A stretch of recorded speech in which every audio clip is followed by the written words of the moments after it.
Hi there, everyone. Eimear Burke here.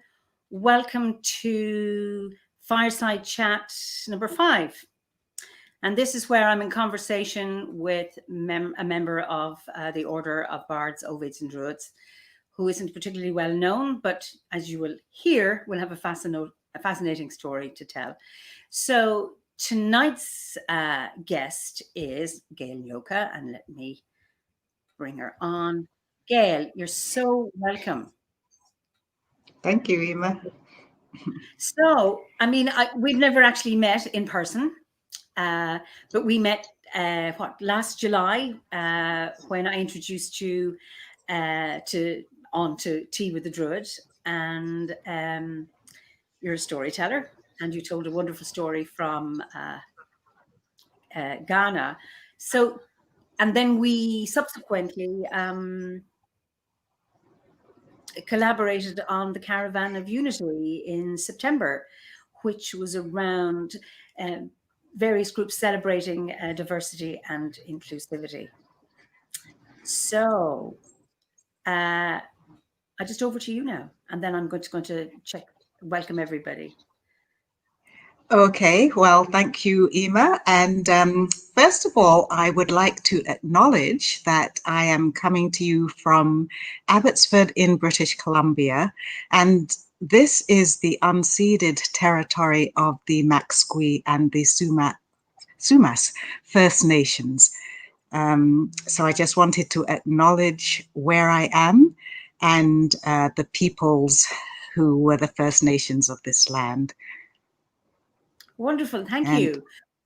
I'm sorry, have you finished? Sorry, go on.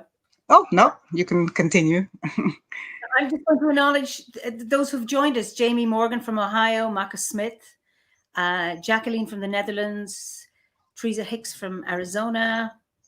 And she said she loved your storytelling.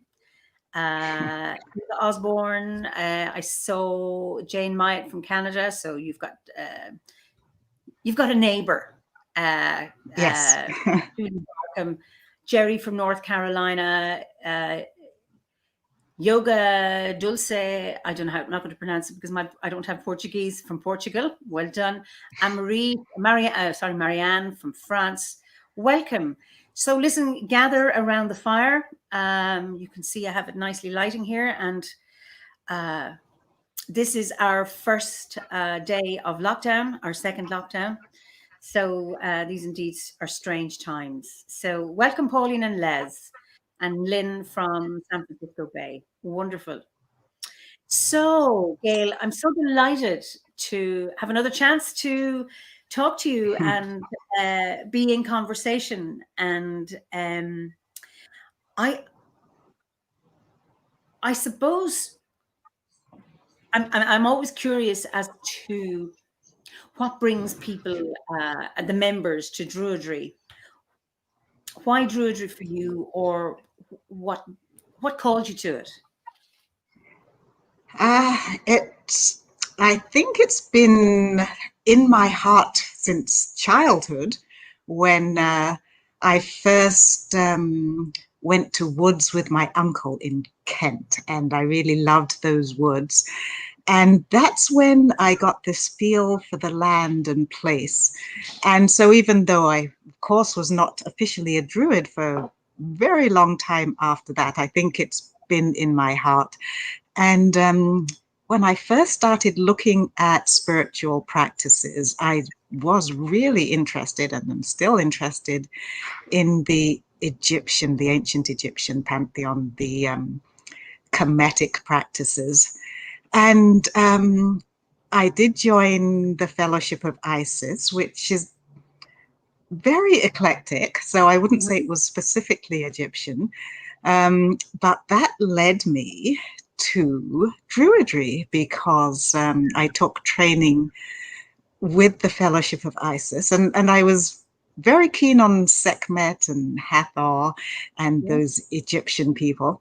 But all of a sudden, Breed started coming through, and I thought, oh, well, this is very interesting.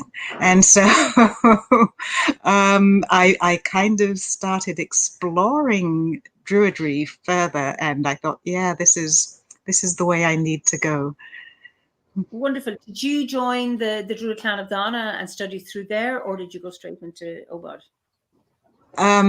I went straight into OBOD because I was studying with the Crossroads from, I think they're in Arizona. Okay. And you know the connection between the Fellowship of Isis and the Order? That yes, it's quite a strong connection, isn't it? With I think Philip has spent time over in the castle there, and Nguyen did also. So Nguyen and Olivia were good friends, and then Philip stayed there for almost a year, and then I knew Olivia through the Fellowship of Isis as well. So I too am a priestess there. So it's interesting, these connections, and I was really delighted when we were talking in September that you were a member, you were a priestess in the Fellowship of Isis. So how small the world is. It is indeed, yes. And I actually met Olivia in Chicago a long time ago. She came to Chicago, and I was in Toronto, but I flew into Chicago because I wanted to attend. So that was fun. Oh, wonderful, wonderful. Just, yeah, she was an amazing person. Absolutely. She used to come here to Three Castles and hold court and just entertain us. And just a wonderful person, you know, just tiny woman, but a tour de force. So you pay tribute just to the landscape you're in now. And I know you were born in Trinidad, brought up in London, discovered your Druidic roots or seeds in Kent, moved to Canada, became a Canadian citizen, now live in the US, and you want to go back to Canada. So I'd be interested in hearing about all of these landscapes, you know, that you've inhabited or are within you. Yes, they are. And a very interesting thing is when I've traveled to Egypt and Ghana, both very short trips, I also connected to the landscape in those places. So I feel that wherever I go, I want to be familiar with the land in whatever way I can, and connect to the land wherever I am. But right now, I really feel that British Columbia is very special, and I think I'm quite happy to be in British Columbia and move to British Columbia. So what's so special about it? I've never been to Canada, so I'm curious to hear what's so special, or what is it? It's just a feel for the place. It feels sacred, and I suppose you could say everywhere is sacred, but I just get a special feel in British Columbia. And what we want to do is move to the interior. Right now we're kind of close to the coast, but the interior has the mountains, and it just has a really great feel to it. Oh, are there forests there as well? Yes, there are forests. They are rainforests, actually, northern rainforests, here anyway. When you move to the mountains, because it's such a big province, so different areas will have different types of landscape. So the mountains will be slightly different and a lot more snow. Okay. So, what would you say was your first spiritual experience? I would say it was as a child in Kent, and going to the woods with my uncle. He would take us on this, what seemed like this really long walk to the woods, but I was always eager to go, and I said, can we go to the woods? Can we go to the woods? And so, yeah, I'd say that was my first spiritual experience. And then as an adult, when I started looking into different things, I went to, it was at Samhain, a ceremony.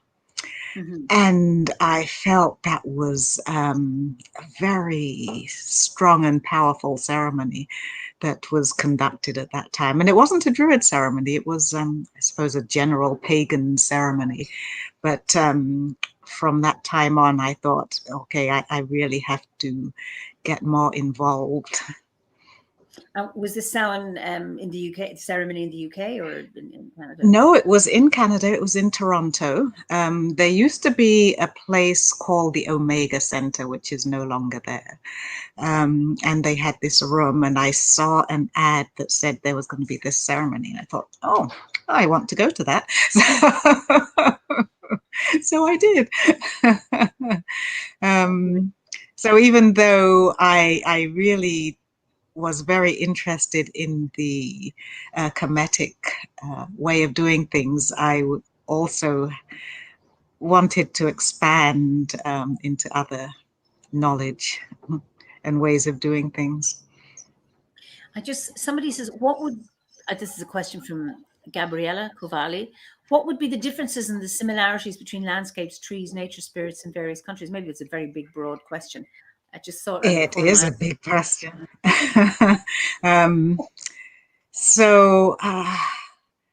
Well, actually, if I go to Trinidad, okay. It feels really nice because I like the climate, but I don't feel as if the landscape is familiar to me, interestingly. It seems so different with what I've known all my life. And of course, it's very different in Egypt and Ghana as well. So even though I feel that I did have a strong connection with Egypt, I think it was through the deities. And in Ghana, definitely there was, that has a very interesting feel to it as well. And it did feel as if it was a very welcoming landscape. Yeah, and even though I was totally strange and people asked me if I was a white woman, it was, it did feel really good, yes. Why were they asking you that? Do you think? Because culturally I'm so different. Okay. The children that would come up and in the language, which I've forgotten the word, they would say, oh, white woman. And then there was even one man who said, you know, an adult man who said, are you white? And I said, well, no. But culturally, I suppose I've grown up with Britain and North America, and it's a different way of being than the Africans, the continental Africans. Absolutely, and I know from my experience in Tanzania and Kenya that black and white, they will, if they were pointing out somebody to me, they may say the black one or the white one, and they're both black, but it's various shades. Yes. And the sense is that you're not African, and they can see that. Oh, okay. Yeah. Yeah. And then, so you're seen as black in the UK or America, Canada, but seen as white in Africa. I think that's a really interesting identity, or I suppose an identity imposition on you, as it were. Not how you see yourself, but how other people see you. Yeah, that's true. It's other people see you in a certain way, and I may not necessarily see myself that way. because I never imagined that anybody would ask if I were white. You know, it's just not. It's just not something that occurred to me. But I do remember being very young and not realizing that I was, because I grew up in white society, not realizing that I was different until it was pointed out to me. And the first time I really noticed it was in school with the actions of a teacher. So, what was that like? How old were you at that time? it was confusing. I really didn't understand why I was being sidelined and she wasn't talking to me. And, you know, I thought, why? And then as I grew up through the school system, I began to expect it, actually. So, And how did you manage that, living with that? it was really difficult. And I think there are some people whose families give them a strong basis, but my family did not. And so I was kind of left out there to deal with it myself. And it was hard. It was hard. Mm-hmm. And I always say that because I've always had an interest in learning, that I've learned and I've read and I have educated myself in spite of the system that I grew up with. I love that. You know, what is the best revenge is to do well and just do it yes. anyway. Where I think it's sad when, and I'm kind of familiar with that notion of lack of family support and things about who you are and how painful that can be, and then how you're in one way it's terrible, it's awful, it shouldn't happen, and another way it calls on you to rely on yourself and to tap into resources that you might not have tapped into had you been more sheltered in some way. It's one of those So it's these things you have to learn to deal with. Yes. So what's it been like I mean, you were in the US when the Black Lives Matter erupted, you know, with the murder of that young man. What was that like for you?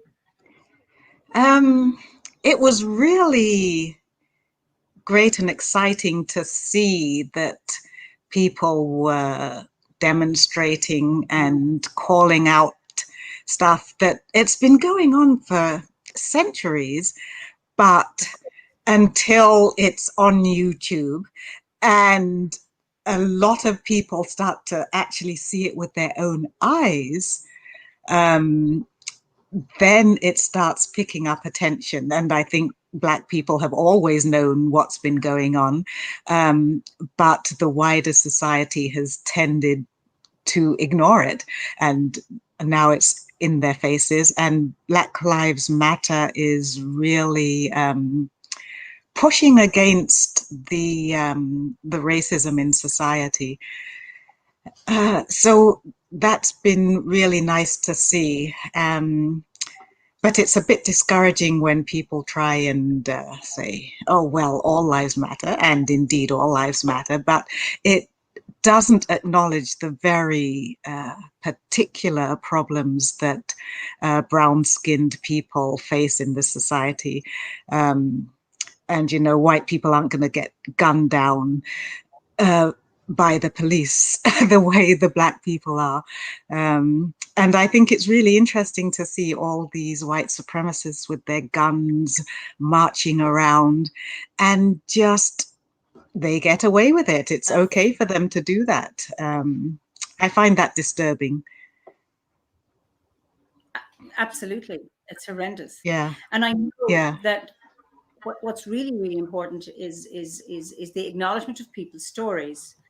And I know the hurt I've had when I said such and such a thing happened to me, and so yeah, but that has happened to other people as well. And it's like, no, I just want you to listen to my story right now, because I'm in pain. And so when you have that statement, Black Lives Matter, absolutely, yeah, but all lives matter, straight away, it's throwing everybody into the one pot, when actually right now, this story needs to be heard. This narrative needs to be focused on, rather than everybody suffers in the world, so shut up.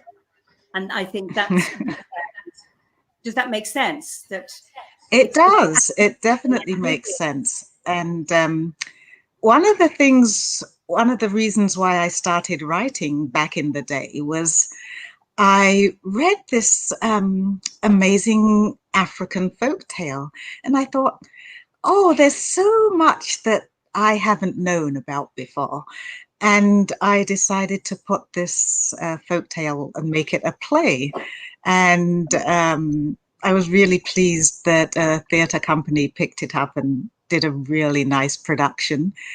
And I know when I was growing up, black was not beautiful, but there was a little girl who was at the performance, and she said the main character name was Mela, and she said, "Oh, Mela is so beautiful." And I thought, oh, I think this is a nice thing to hear, and I'm so glad that this play was on, and that people can start to see these different ways of being, and yeah, Mela is beautiful.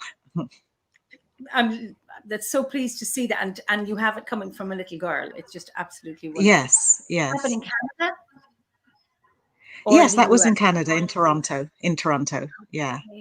Okay. So yeah, I've spent most of my life in Ontario, and the past 7 years, I think it is, I've been in Ohio. I married an American and moved down to Ohio. And Ohio is interesting, but I think I definitely want to come back to Canada now. It's time to return and put down some roots. Since I always am uprooting myself, I'll put down new roots here. And one of the reasons that I'm coming to British Columbia in particular is because one of my daughters wants to start a business. She'll be growing native seeds and medicinal herbs. And she is a trained biologist, and she studied ecological restoration. So that's going to be part of her business. And I want to help. I definitely want to help in that. I think it's so important so these are kind of this two things. It's you finding home again, or going home. You find home, even if that's not the place of your birth or not the place of your childhood. And that's what's really interesting about how we can find homes in different places. And then someone says, Amy Brown, we will miss you here in the States, Gail. Oh, thank you. And then planting seeds and growing herbs that belong to that landscape as well. And I love that ecological restoration, because I mean, I think so much has been taken out of ecology, and I'm talking about two things right at the same time. I'm conscious of this. Finding a home and that, but it's but maybe there's something that the two of them are so intertwined for you. Yes, they are, definitely. Yeah. Restoring the land, because people have done so much damage. And just to try and give something back to the land where I find myself. And that's also a theme that I write about, is where is home? Because home for me has been so many different places. And so in this play, I write about an African man, and he's traveled the world. And he was actually a manservant to the Dr. James Barry, who was either a woman or an intersex person, nobody actually knows, who became a doctor when women weren't allowed to be doctors and always lived as a man, and had this African manservant. So I decided that I would take the story from the view of the African manservant, and he travels around with Dr. Barry. But he is also saying, everywhere I go, I have to learn the land. And I don't know actually what happened to him in the end, but I have him settling down in London because that's where Dr. Barry died. So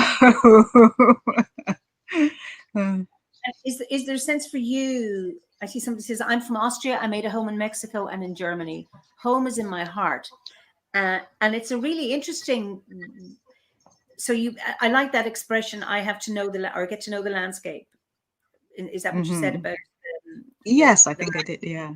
Yeah.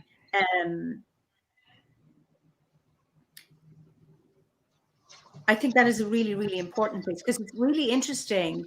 How do you know you're at home? It's just a feeling within. Yeah. It's a bit like somebody says, yes, it's in my heart. I've been struck by people coming to ceremonies here in Kilkenny, somebody who's from Brazil but half Italian, and starts crying and saying, I've come home.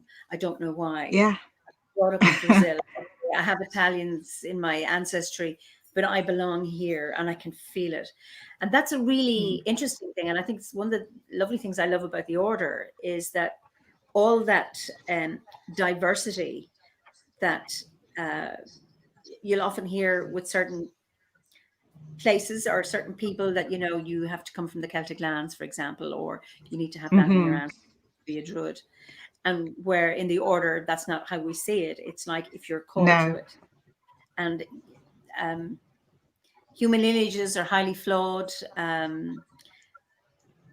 It's the landscape. And I know for me, because we don't know how our ancient ancestors, Druidic ancestors, practiced Druidry, I get a lot from the landscape I'm in. And I think that's really, really important, to be able to find your home in the landscape and to know it and get to know it.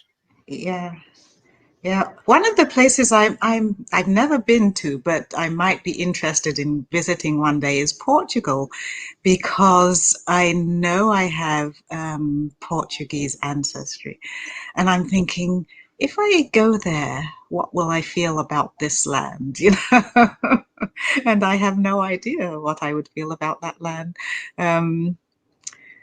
So I do know the English landscape, and when I'm there, I always feel very at home in England, and it's just like, here I am, you know. That's really There's somebody saying she read a book on Dr. Barry. Yeah, was born in Ireland. Yes, as Margaret Ann Bulkley. Yeah. Okay, brilliant, lovely. Yeah. Yeah, it's I'm just talking about ancestors. How do you honor your ancestors? Now, it's funny that we're coming up to Samhain, yeah. How do you honor your ancestors? Well, usually at Samhain, I will do a special ceremony to my ancestors. And it's really interesting that I have a friend, Tracy, who has a Caribbean background as well. Okay. And she was saying, oh, well, I think you need to get some good rum and call on your ancestors and take this rum for your ancestors. And I thought, oh, well, that's a very good idea because, of course, rum is a very important thing in the Caribbean. So I thought I would do that for those ancestors. So I just do a generally at Samhain, I will do a general call to my ancestors, whoever they are, and however far back, and honor them. Do you have from your parents, are they both, is Trinidadian the word to say, are they both from Trinidad? My mother is. My father was from St. Vincent, and it's actually that side that has a lot of the Portuguese in it. And I didn't grow up knowing him at all. I didn't meet him until I was an adult. I was 43, I think. And so I kind of talked to him then and learned some things, and yeah, it's been interesting. Wow. So I hope you do get to Portugal and to experience what it is to be experienced, and if you have that sense of place or sense of homecoming, how would you see in terms of, okay, we have the past and we stand on the shoulders of our, we stand on the shoulders of our ancestors. How do you see your own responsibility as an ancestor for the future? I see it in part with what I'm doing with the land and my daughter as doing this for future generations. And I also see it in storytelling. I think stories are really an important way of knowing yourself and just knowing society, knowing the past. And yes, stories are really important. So those are the two things I feel are my duties as an ancestor. So one represents the bardic strand of Druidry, and the other, I suppose, the ovate strand. And you've gone through all three, and you're a mentor for the order. Yeah. On your Druidry, your path of through all the grades, which resonated most, or which challenged you the most, or which was your most favorite grade of all of them? Boy, it's hard to say, because the bardic grade is what I really loved because of its creative aspect, and I was working creatively. But the ovate grade, I think I resonate with the most. I like that because there is a shamanic element to my Druidic practice, and I like that within ovate, and the idea of walking to other worlds, as it is. And then, of course, there's the work with the land in ovate. So I did that course so long ago. It was the old course back in the day. And I'm thinking, and I've since, of course, I've had to look at the new bardic and ovate courses. But I don't know how the Druid course has changed since my time. So. But maybe I found that the most challenging, actually, was the Druid portion. It took me the longest to go through. What do you think it was that was the challenge? I think it was that it was taught, even though I'm a storyteller, it did seem to talk more about the stories of the land and the Arthurian stuff, and having to work my way through that and see how it fits in with how I live was perhaps the challenge for me. Okay, so as a Druid, when have you found that Druidry supported you?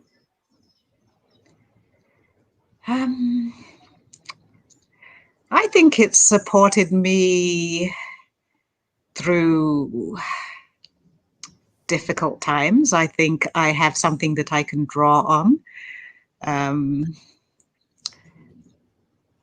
And it even supports me with my work.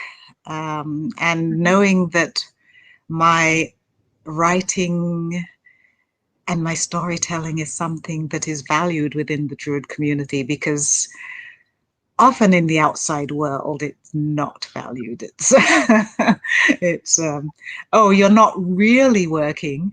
Well, yes, I am really working. Yeah. Do you have a personal practice, like a daily practice, or you pray, or how do you? The light body exercise I do daily. It's a variation on the light body exercise. And I also regularly do the Nuivre exercises. So yeah, those are what I tend to, they give me a, something, what's the word I'm looking for there? Well, I just feel that they're a good support to have them and to connect me to spirit. Yeah, that's the connection to spirit. And I know, do you still practice within the Fellowship of Isis? Like, not actively, but I do like the Fellowship of Isis. I like what they stand for, especially the female aspect of divinity, which is one of the reasons I was drawn to the Fellowship of Isis, as well as because of the Egyptian connections. Yeah. And it's interesting you mentioned, sorry, go on. Oh, what was I going to say? I have an Iceum, but it's not active. And the Iceum is for doing rites of passage, which I'm not doing at the moment. Okay. And you mentioned earlier, you know, that it's not just the Egyptian deities within I'm hearing an echo for some reason. Yes, I'm hearing a little squeak here. I don't know what's changed, but like the order, the Fellowship of Isis welcomes all faiths and none, and so I'm drawn to the Irish deities. Yeah. Of Islam. And that was wonderful when I met Olivia, asking me, did I work with Irish deities? And I said yes. And that freedom to practice and to explore. And of course, we have that also within the order, which is wonderful. I really like that. Yeah, yeah. Now, do you have a special sacred site that, or what is the most, I suppose, what sacred site has actually struck you or resonated most with you? I have to say that it was Scar Hill on Dartmoor. I went there, it has to have been, a good 15 years ago. And I went with my fiance, who died not long after that, actually. But he knew the site and he took me there. And it was small. The stones were small. It wasn't big and imposing like Stonehenge, but it did have a strong feel to it. And because it's regularly worked by pagans, I think that strengthens it. And we went home that night and we both had this out-of-body experience which was connected to that site.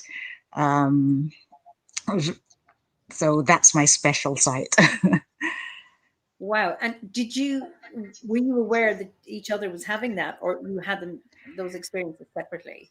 They were separate, and then we were sleeping, and then I woke up and I said, well, you know, blah, blah, blah. And he said, oh, yeah, blah, blah, blah.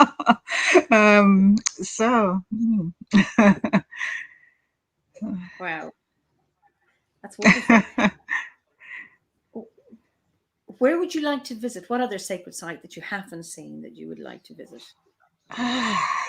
Where would I like to go?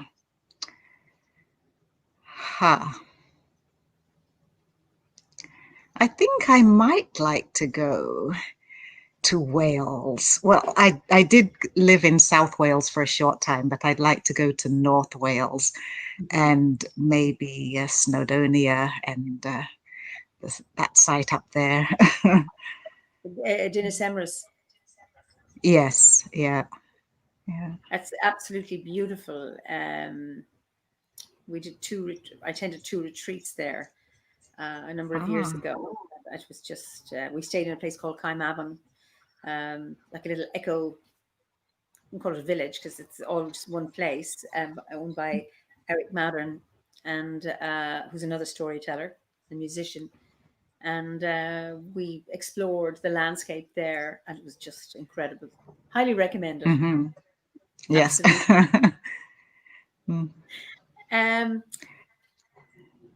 Go on, you wanted to say something? No, I don't have anything. You can ask me another question. I can ask you another question. Yes. Just to get back to, you know, you're talking about your experience on Scar Hill, is it? Would you say Score Hill? Score. Okay. Yeah. This is not quite, but I'm just thinking. Would you describe yourself as a magician or a mystic?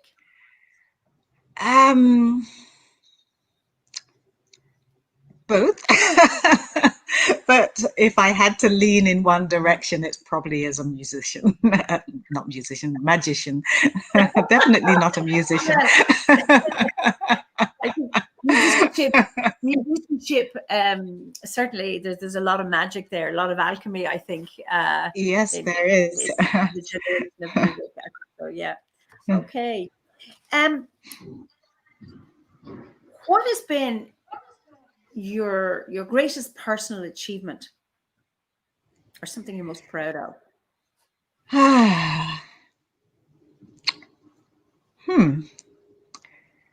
Well, I think I'm really proud of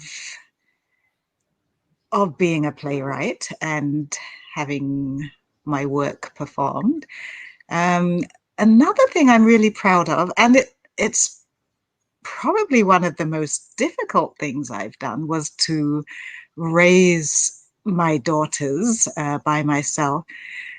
But it's also, they've given me great satisfaction, and they're just beautiful, lovely people. So I'm very proud of them. Well done. I think being a lone parent is very, very challenging. Yeah. Now, but not for the early part of the life. But I'm certainly aware of the challenges that involves. And then you're living in the same country as them, and you're going to be working with one of them, which is wonderful. Yes. Yes. A testament to your relationship that you can do that. Yeah, it is nice. So yeah, it's a bit difficult, especially now with COVID, to come up from the States.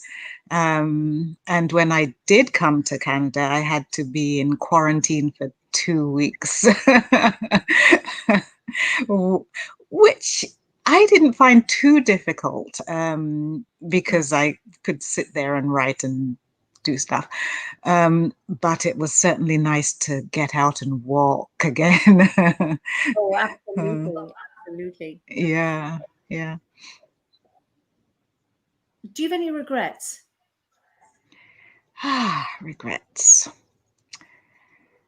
I think the regrets I have are that perhaps not valuing certain people in my life enough. not being aware of what these people have given me, and not really keeping up friendships that I wish that I had done. And one I'm thinking of specifically was when I was in Wales. I was always with my friend, and her family really was very good to me, and I would go everywhere with them.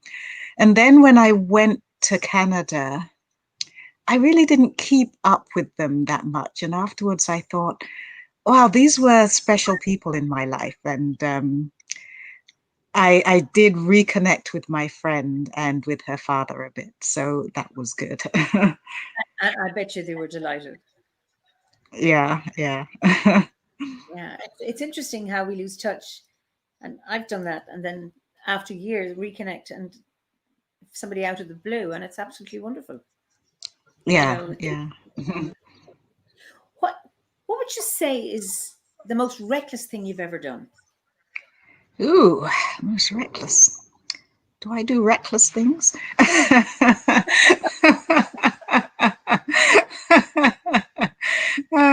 Unless it was just to travel around by myself, like I decided I was going to Egypt and didn't want to go on a tour because I wanted to do what I was doing and do the things I was interested in, and not with a tour and other people. So I think some people would have thought that was a bit scary, but I didn't find it so. I found it was in the days when Mubarak was still around, and I don't know if it is as safe now as it was then. So even though he was a dictator, it did feel safe there. I imagine So because I know I was there in 1983, and they'd opened yeah. up the border between Israel and Egypt, and I'd gone from there on a bus. Um, and then years and years later, they started, you know, it was becoming unsafe for visitors there. Mm-hmm. So you got there in time, and so did I. So, Yes. Yeah. what is the biggest challenge you've had that you've overcome? Um, well, one is, of course, raising my daughters without support. And another one, I think, was actually working as an artist. It's a difficult thing to do. Um, the compensation is generally poor, and people want you to do things for free and generally say, well, no, I don't work for free. I expect something for my work. And it's generally not valued. So it has been hard to work as an artist, but it's also very satisfying and fulfilling. There's a question here. What do you like most, writing or telling stories in public? I'd say telling stories. I really like that connection with an audience.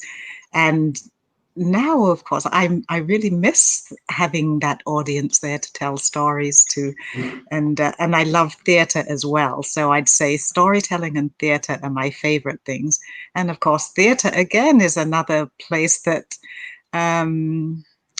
there should be an audience, and now there isn't. But I love being in a theatre and experiencing the other members of the audience. And if it's my play that they're seeing, I like to see how they react to it.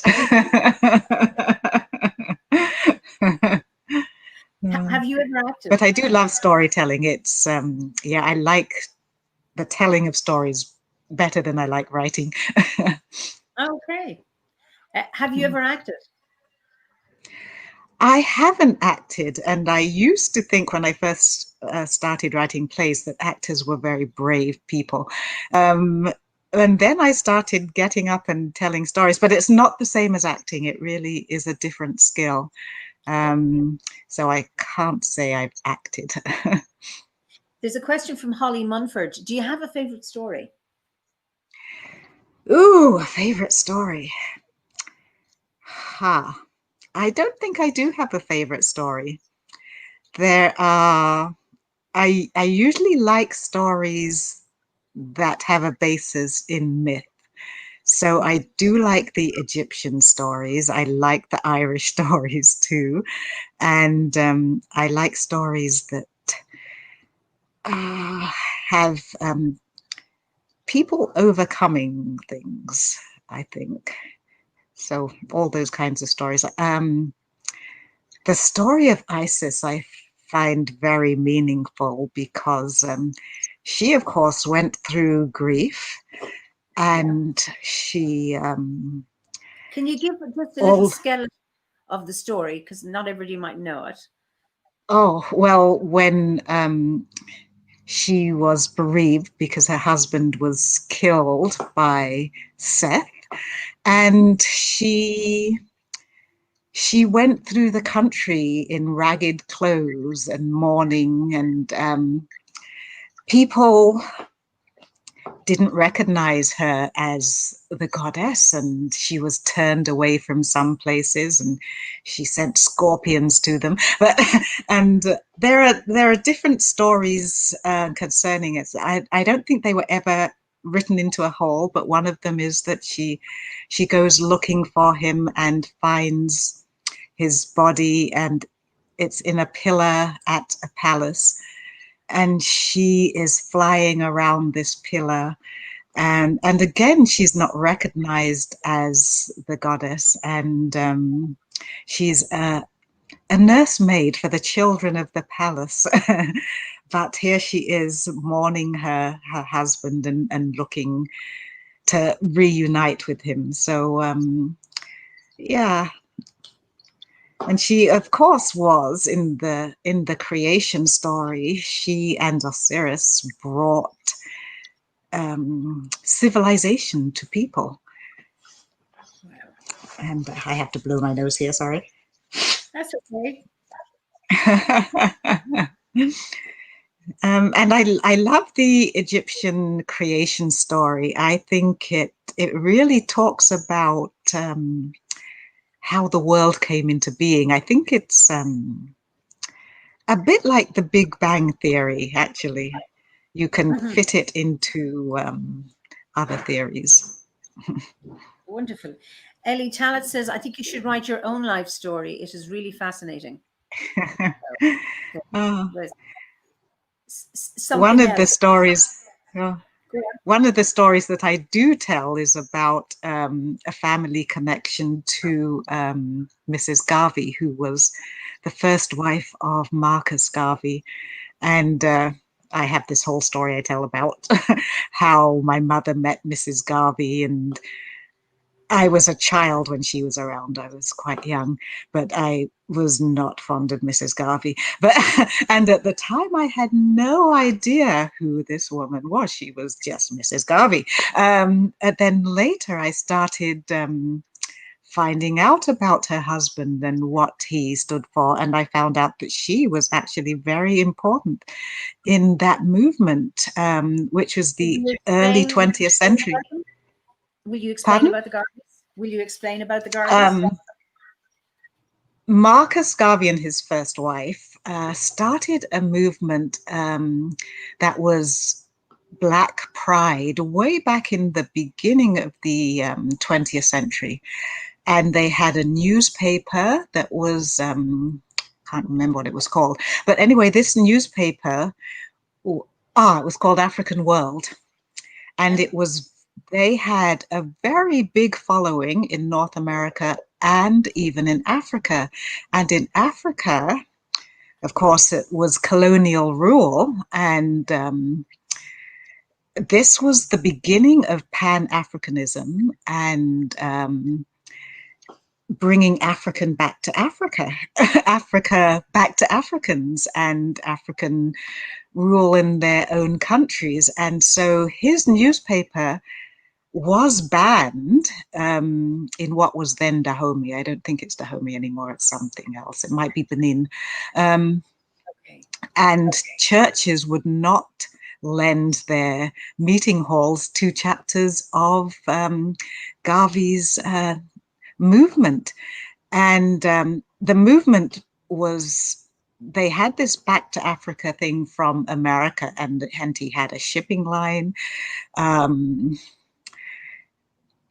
He was very much into African history. And I think at that time, this was new. This was what people hadn't realized, that there was this history, and it was a big thing in North America. And eventually he was imprisoned.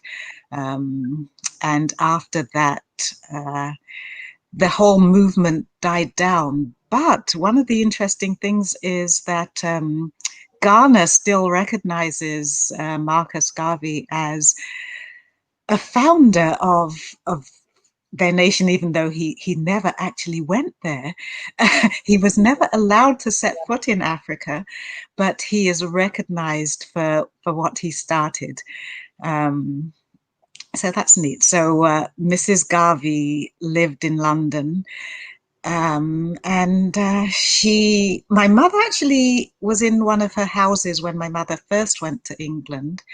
And then, of course, my mother moved out and had her own place, but Mrs. Garvey would occasionally come and visit.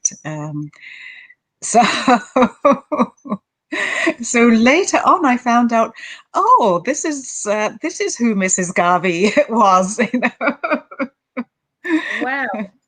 And then you have your own connection with Ghana. So why Ghana as opposed to other, what was it that drew you to Ghana in terms of the stories? And it was actually, when I first started writing stories, that was Zimbabwe that I was interested in. And my first couple of things were set in Zimbabwe, but another Druid, Sarah Corrie, was working in Ghana. And she said, oh, the stories there are just dying. The young people aren't listening to the stories. I think, you know, something needs to be done about this. So we worked on trying to get funding for me to go to Ghana. And we worked with a man that she was working with her health work. And he knows the area that I was traveling in. So I traveled with him. He was the liaison, and in fact, I could not have done it without him because I don't speak their languages. And even though they do speak English, some speak it better than others, and it's not the language that they would tell their stories in usually. So I had to have record it and have it translated. So that was why I went to Ghana. And it was a really interesting trip. Yeah. I've never been to Ghana. It's East Africa and Southern Africa is where I've been. I don't have Ghanaian students. So who did you get to translate? I mean, were they translated in Ghana or into English or back? Yes, they were translated in Ghana. They have quite a few dialects. So mostly the man I traveled with, Godfried, did the translations. But if there were dialects he didn't understand well, he'd have one of the other people translate there. Oh, wonderful. Yes, and I've read some of your stories from your book. So it's wonderful to be able to do this. And it was great that it was recognized, you know, the young people are no longer listening to the stories. And I think that comes from all of our traditions to keep the old stories alive, and also to either, you know, you can tweak them. I tell stories from a less patriarchal perspective, where I try to. But, you know, old stories still have such a relevance for the times we live in. And then there's writing our own stories, you know. Creating new stories, doing both. So when I tell the Ghanaian stories, I don't tell them exactly as I've heard them. When I wrote them down for the book, I wrote them down exactly as I heard them. But when I tell them, I put my own twist on it, and I try and make them less patriarchal. I think that's the gift about storytelling, is that you grow them. I mean, my English grammatically incorrect, but you grow stories or you nurture them, and that there's the art of the storytelling. The story that you hear at first is like a scaffold or a skeleton, and then you put flesh on the bones, and you make it yours. So then you animate the story. Yes, yeah. Which yeah, that's one of the nice things about storytelling, is that the story grows and it changes according to the teller. And when it's written down, it's kind of stuck in one place. Yeah. And then, I mean, I tell stories. I might tell the same story in different audiences. Somebody said, I've heard you tell that 4 times and it's never been the same. It's the same story. Yeah. Always something or some emphasis that's different because of what the resonance from the audience. And, you know, you're talking about theatres being empty and how, unfortunately, during this, because of this current pandemic, they are empty. That to be able to tell stories to an audience that you can see, because there's that magic alchemy between the teller and the listener, and how you can feed each other. And that's someone says, I think we're starving for good full-fleshed stories as a people, from Amanda Wolfhara. Indeed. Yeah, I think we are. One of the things that I often get is, oh, you're a storyteller, you must read books to children.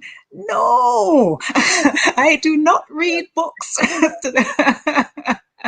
Storytelling is not reading. And also, I really enjoy telling stories to adults. You know, they shouldn't be just for children. I don't say just for children, meaning, you know, just, but children and adults need to hear stories. I'm with you there, Gail. I find it easier telling them to adults or telling them to adults with bank accounts or whatever it is, because we're all children. But it's lovely to,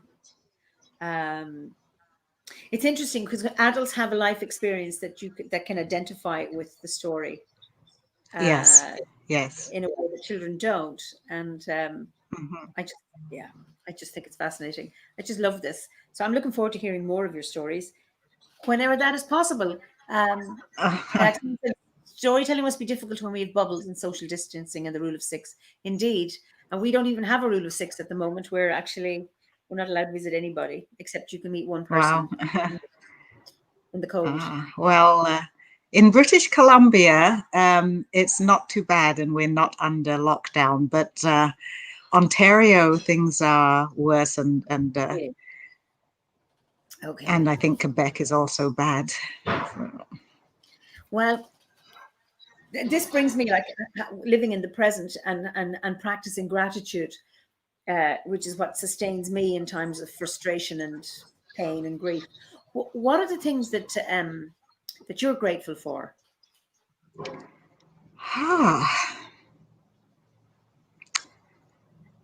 I'm grateful for the places I can live. I'm grateful for home. I think I'm really grateful for home, even though I change it regularly. I really appreciate having a home and can be quite a homebody. Yes. Yeah. So, and I'm grateful for the people in my life. I'm grateful that for my daughters and my granddaughter and relatives and friends. I have some good friends, and I'm really grateful for them.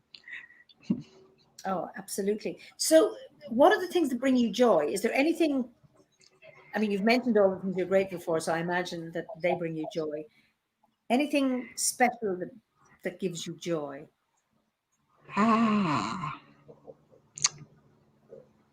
Singing and dancing, even though I'm not particularly good at either. I really find joy in that. And I used to, though I haven't lately because I'm not part of a group anymore, do sacred circle dancing. Oh, I love sacred circle. Yeah, I really enjoy sacred circle dancing and just dancing and moving and walking. Wonderful. Is there anything you change about your life? I know you're in you seem to be changing all the time. Well, not quite all the time, but yes. Is there anything, I mean, in terms of abode anyway, anything you would change about your life?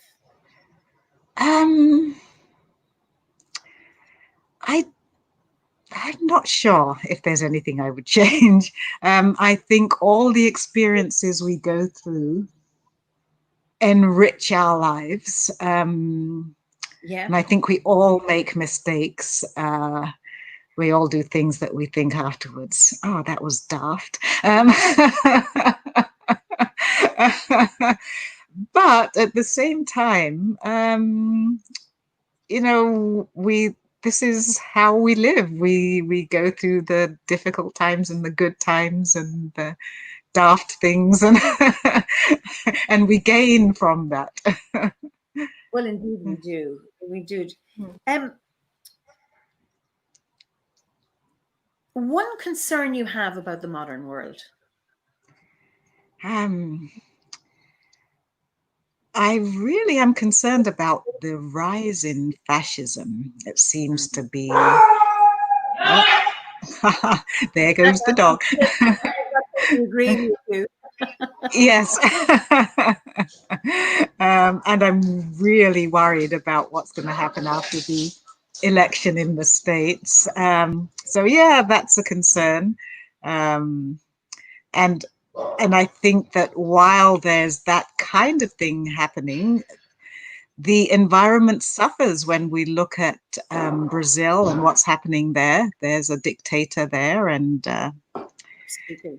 you know, the forests are burning, the forests are being destroyed, the indigenous people are being destroyed. So that worries me. It's one of these strange things, you know, this environmental destruction is still going on. And yet at the beginning of the first lockdown, you know, when the planes came out of the air and you could see the sky and blue skies, and someplace in India, Mount Everest appeared for the first time in, I don't know, 50 years because there was no cloud. And, you know, nature getting a rest and nature restoring itself. And isn't this all wonderful? And yet there's still, COVID hasn't stopped, that pandemic hasn't stopped that awful destruction. And in many ways, the where there's been a narrative about nature and isn't it wonderful, and then at the same time, COVID takes the attention off the climate. Yeah, and yeah, in the States, the environmental protections are being rolled back, some of them. So while everybody's busy with other things, all these other destruction is going on in the background. That's right, when we're distracted by something else. Yeah. So I'm not sure what we can do, but what gives you hope about the modern world? I have hope that there are people who are willing to stand up and fight for what's needed to be done in this world, and against systems that are harmful. So yeah, I'm hopeful about that there are people who can and do fight for what's right. Yeah, and my next question was going to, you know, when and why would you fight back? I mean, I'm talking about. Yeah. Are you a pacifist, or? I'm not a pacifist. I don't think you can be a devotee of Sekhmet and be a pacifist. But generally, I tend to not be aggressive unless I feel I need to be. I actually think I'm passive, too passive often. But yeah, when do I fight back? It's usually somebody's come in my face, so I have to, you know, get them to back off. So you're like a pussycat, and then you become the lioness. Yes, yes. Yeah. Yes. And you know, I haven't been going on demonstrations in my old age, but back in the day, I used to be out there demonstrating and doing petitions and what have you. So what big cause did you demonstrate? The the big cause was for women's abortion rights. I was really active in that way back in the early 70s when things were, we needed a push. And I was in Canada then, and there was a Dr. Morgenthaler who everybody knew was doing abortions, but when they kept bringing him up on trial, no juries would convict him.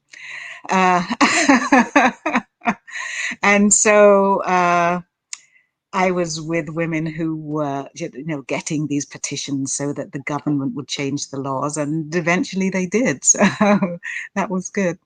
No, and we only appealed our Eighth Amendment, what was it, 2 years ago? But yeah. we've had since 1983. The issue of abortion has been on the table. Now, 1983 was not, there was a referendum. It was not about whether we wanted abortion or not. It was about tightening up the Constitution so that it could never happen. And the country was divided about the wording to the amendment. And the government at the time wanted one, and then the opposition wanted another. So it came that if you wanted the other wording, it meant you were pro-abortion, which didn't mean that at all. And then we had in 1992, when we had the famous X case, when a 14-year-old girl had been raped by a neighbor, and her parents took her to the UK for an abortion. And they had also gone to the police to press charges against the man. In the meantime, the Attorney General contacted the parents in London and said, or wherever it was, come back immediately, you're breaking the law. So they brought the girl back without having had the abortion. And then it raised issues about the rights to information, the right to travel, because it wasn't illegal in the UK and all of that stuff. So then we had another referendum about the right to travel and the right to information. And so eventually it actually became, okay, now we are voting for the right of a woman to determine, because the Constitution said if there's a risk to the life of the child or the life of the mother, then you can have termination. But then a few years ago, there was the Savita Halappanavar case for a woman, I think she was a dentist. She had an unviable pregnancy, and they were told the baby was 20 weeks. So they wanted to do a D&C to prevent sepsis. And that's what she wanted, and that's what her husband wanted. But somebody said, no, I can feel a heartbeat. So people got scared and didn't do it, and she died. Yeah. That's 4 years ago, 5 years ago. You're talking, no, it's about 6-7 years ago before her died. So it's great that we've moved on to allow that level of choice. I'm pro-life, but I'm also pro-choice. I think I'm for a woman's right to self-determination, whatever that means. Absolutely. And for a long time that hasn't been. And, in so many places in the world. So that's one thing I'm grateful for now, where I live and the time I live. Yes. I live as a woman to be free. And also, for example, like to practice my Druidry. Not everybody in this world, and I know there are members of the order who keep it quiet because they feel they have to keep it quiet where they work or whatever the countries that they live in. And even in conservative Ireland, I've always been free. So I'm very grateful for that. So So where I am in Ohio, it's I don't try and hide that I'm a Druid, but it's a rare thing there. Okay. Yeah. I know somebody who tunes in from Ohio, and I can't remember who it is. So so you have one person, maybe they're not a member, but they've been tuning in regularly. Either to Tea with the Druid and this one. So there might be one other person in Ohio, and I'm sure Ohio is big, big, big.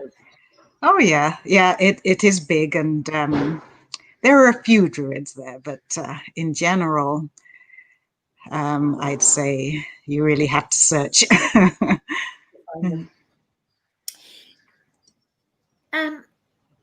given, you know, you've been an activist and a fighter and a stander-upper, is there any influential person from history that you admire or that you would look up to? I'd say Ida B. Wells, who was an American journalist. When was she? I think she died in the 20th century, but she must have been a crossover of those 19th and 20th century, because she was a journalist and she was a real campaigner for women's rights and anti-lynching. And it was dangerous for her to do that in those days, but she stood up to it, and she was willing to campaign. And she survived. She did survive, yes. And lived to a fairly old age, I believe. So brilliant, brilliant. Somebody's asked me, what am I drinking? I'm drinking tea, a herb tea. It's a remedy from a recipe by a traveller woman called Nora MacDonough. So that's what I'm drinking. Who in your life now do you most admire? Now who do I admire? I'm thinking of another journalist, Egyptian background. I don't necessarily agree with everything she says, but I do admire her gumption and her fight. And that is Mona El-Tahawy, if I'm saying her name correctly. And she has a book called, I think it's called The 7 Sins of Women and Girls. And, and it's just this fight against the patriarchy. And is she writing in Egypt, or is she living outside of Egypt and writing? I believe she's living in the States right now, but she does go to Egypt sometimes. Okay. Okay. So I think it's great to have women like that who stand up and speak out. I mean, it is a big risk. Yes. But yeah. Unless we take risks. And yeah, she was arrested in Egypt at one point. But I think she was tortured. But she was let out eventually. So. But would not be shut up. I think that takes. Would not be shut up. It amazes me the resilience and stubbornness, or whatever it is, that doggedness that you say, okay, you've hurt me, pained me, tortured me. I'm getting out now, but I'll be back. I'm going to again, and I just yeah. I don't know if I have that, if I have the guts, because I haven't been challenged like that. I live in a free place that I can do that. Someone says, can we get that title and author, please? Okay, so it's 7. I'm not sure if the word deadly is in there, but anyway, 7 Sins of Women and Girls. Mona, M-O-N-A, El-Tahawy is, I think, E-L-T-A-H-A-W-Y. So, I imagine if it's Googled, it'll, or Echo-see it. I use Echo-see it, but that it will come up. yeah. Do you remember the first time you fell in love? That's a difficult question, because now I look back and I say, maybe I wasn't in love, back when I was 30. That might have been the first time I felt I was in love. But the time that is really strong for me was when I was, 50, 52.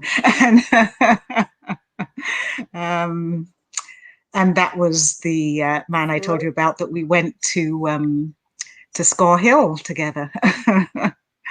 But then Yeah. he passed away. Yes, he did. Yeah. Oh, okay. So did you get to get married? Did you ever get married in the end? No, we didn't. Not to him. I'm now married, but no, we didn't get married. We had it all planned, and then he died. So that was sad. But Yes, that is sad when somebody you love, and if you think it's like the first time you fell in love, something so important to lose. And again, yeah, gratitude for having, well, as I do, sustains me yeah, is gratitude for definite having love. gratitude for that, for having that short time, but Albeit too very short. meaningful time. Yes, yes. Um, what is your favorite season? I always think of Canada. I mean, it's like with all the maples and things and the colors. We have a little, but here the imported trees or the more exotic trees give us color here, Yeah. in terms of the reds and the oranges. So, what is your favorite season? I would have to say summer. I love the sun and I love warmth. So I have to say summer. And I really dislike it when I'm somewhere that's air conditioned and I have to get my cardigan and say, but why make summer into winter, you know? The feeling coming out in you. It's never left you. That's really interesting. No, no. Oh, lovely. I love the climate here because I like the four seasons and I like to breathe in cold air. I burn. I'm absolutely. I go red. I don't. I go. I have freckles, but Yeah. that's all. So sunscreen but I do like looking out at sun. I like seeing sunlight, being out in it. It's always a challenge. I've always envied anybody who can go brown, who doesn't go pink like I do. What is your favorite of the 8 festivals? Well, even though I love summer, my favorite festival is Samhain. I feel that that's a really deep festival. It was the first festival I really experienced, and through the years, it's been my favorite. And will you celebrate it this year? I'll Oh, you are. You're going to do it with depending rum. on where. You're going to do it Oh, with I can't. rum. Where depending on where I am, because everything's in flux right now, I will probably do my own ceremony and also with my grove. The grove has moved ceremonies to Zoom, so it's not like being together, but it's a good connection to keep. I agree. I've been doing ceremonies on Zoom, and it's better than nothing. We managed to Yeah. have one in with the limited number in for Lunasa, and when we were standing in the grove, just sorry, I'm pointing. It's because it's out there. How much I'd missed it. Because I get on with things, and then I realized, oh my God, I really missed standing in circle among the trees with my community. Yeah, yeah. So I look forward to whenever we can do it. Who knows when? Yeah, who knows? Yeah, and sound has always been here. It had always had the most people come for some reason here. But anyway, not to be, but online. Yes. So, just one question. I think we're coming to the end, and I'm running out of charge. I'm not doing too badly, actually. I've been really conserving it. When you pass, how would you like to be? Would you like to be buried, cremated, excarnated, or how would you like to be Um, sent off? Well, I was thinking that being buried in a shroud in the earth would be a nice way to be buried, and your body then feeds the earth again. Without a coffin? Yes, without a coffin. Okay. And there are places that do that. I'm not quite sure where they are, but so I think that would be my preferred way. Let them know. I think it is. I mean,